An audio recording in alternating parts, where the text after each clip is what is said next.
Hello everyone, it's Nyree here from BIdhive, and we're joining you again from Bid and Proposal Con 2019 in Orlando, Florida, and I am joined by my very good friend Tim Snell from ICF. Hello Tim. Hi Nyree, it's great to be here with you. Thank you. It's a pleasure to see you here and actually reconnect. Tim and I met up in London last year, and you've had some input into the BIdhive platform, which We did, yeah, we did some research support for you into what we think would make a great platform. and here we are. Yeah, I know, it's amazing, isn't it? It is. So you were one of the keynote speakers here at the conference, or a lead speaker, and you spoke about leadership. I would love for you to share with our viewers, what does it take to build a high-performance bid team? Well, that's actually a really big question, Nyree. What does it take? To build a high-performance bid team, you really need to understand what drives and motivates your people. One of the biggest gaps that I see in leadership is really understanding how do you not only get the organizational targets met, but how do you understand the internal and sort of the more deeper level motivations for why people want to be in the team, what drives people to succeed, and then how can you as a leader drive that activity forward. So it's quite a complex dynamic to master.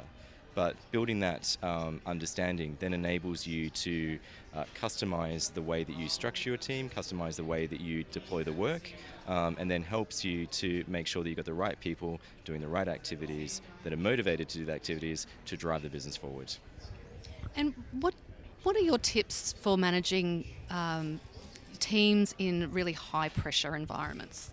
Okay, so having just presented on stress resilience, one of the things that I think is really important is to remind people that when you're doing bid and proposals, it's really important work, but you're not saving lives at the end of the day.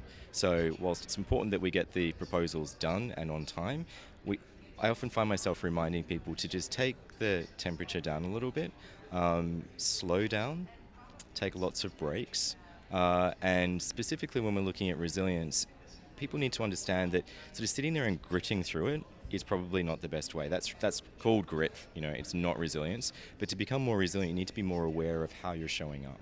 So to develop more empathy for yourself in your situation, but also for leaders to develop a greater level of empathy for what's happening in the team, to notice the triggers for high stress, and then support their team members to take either regular breaks, make sure they're not working, super extended hours, because we know in bid and proposals you do work a lot of hours, but using sort of interventions that can help support creating space not only for getting the work done but creativity. So there's a lot of different activities that you can do, but the whole point is to remember that the role is important, the job is important, but your health actually is the most important. Very, very good advice, and I think we can all have those reminders because, as we know, as bid managers, we often put the bid first before anything else, and that's yeah. My next question for you is, we're seeing a global trend around working remotely, whether or not it's with the consultants or international global teams. What's your advice, what are some techniques that you would recommend that bid managers should implement to bring their remote teams together? Yeah, okay, so virtual team working, one of the challenges we have with virtual team working is that people are often in their home space.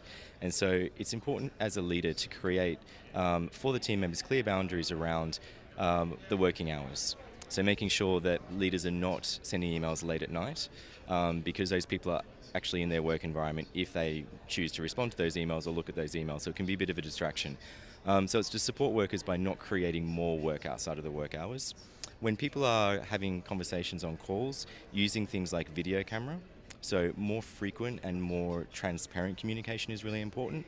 And some other sort of techniques that I like to do specifically for remote workers is we use a code, so we use hand signals on our meeting calls to allow people to understand exactly what's happening. So we might say, raise your hand if you've got a question, or if somebody's celebrating something, we might use a hand gesture like this so that people who are on remote calls can feel like they're being interacted with. In order for that to happen, people must have the cameras on. And that's really important, I think, because too often we find ourselves having conversations via Skype. People put on their headset And then suddenly they're just tapping away doing the other thing, but they're not really engaging in the conversation. So that sort of visual reference and having people visually looking at each other means you get a lot more engagement. So that's sort of a few of the things that I use. One of the other really important things that I've discovered is that in the beginning of debriefs or strategy meetings or any kind of bid process meetings, you could use a really cool Brené Brown trick called permission slips.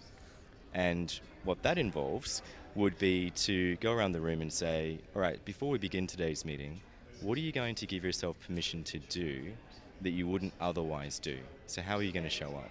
And it could be a permission to ask more questions. It could be a permission to be more reserved or quieter than you normally are. Or it could be to be the antagonist, to be provocative in those sort of calls and meetings. And what you find in doing that is that people sort of let their guard down a little bit. And that helps with the virtual working because then people have an understanding of where everybody's at. So it doesn't matter whether you're on a call or in a meeting room, people have the opportunity then to show up differently. And that's why she calls it permission slips. That's great. Also, it creates a safe environment, doesn't it? Yeah, gives you permission to change. It's reciprocal vulnerability. And so Brené writes about this extensively in her book, Dare to Lead. And these are just some of the small things that I picked up from reading that I think this is how you kind of get more engagement, whether it's virtual or co-located, and this is how you get people to interact more in that environment. That's excellent. Thank you so much, Tim. You're welcome. And one last request. What is your best tip that you have been given as a bid manager? What big lesson have you taken forward? A big lesson. I remember being in the Middle East and sitting at my desk one day working really, really late, and my managing director, was walking out the door, and as he was leaving, he looked back and he said, "You chose this." So my lesson was, I made the choice, and I have the choice to either stay here and continue to, I guess, suffer in the moment of what I was doing, or I could choose to do something else. And so the lesson, the sort of underlying lesson in that was, how do I choose for this situation to be? Could it be miserable? Could it be something else? And so I'm always thinking, every time I'm going into a process, whether it's stressful or whatever's going on, I'm in control of this. I choose how this impacts on me, whether it's a bid manager or in life. But it came to me when I was sitting there at that desk, beavering away, thinking I'm going to be here all night. But yeah, I chose it. Awesome advice. Thank you so much. And thank you for sitting on our couch. Awesome. I love it. Thank you.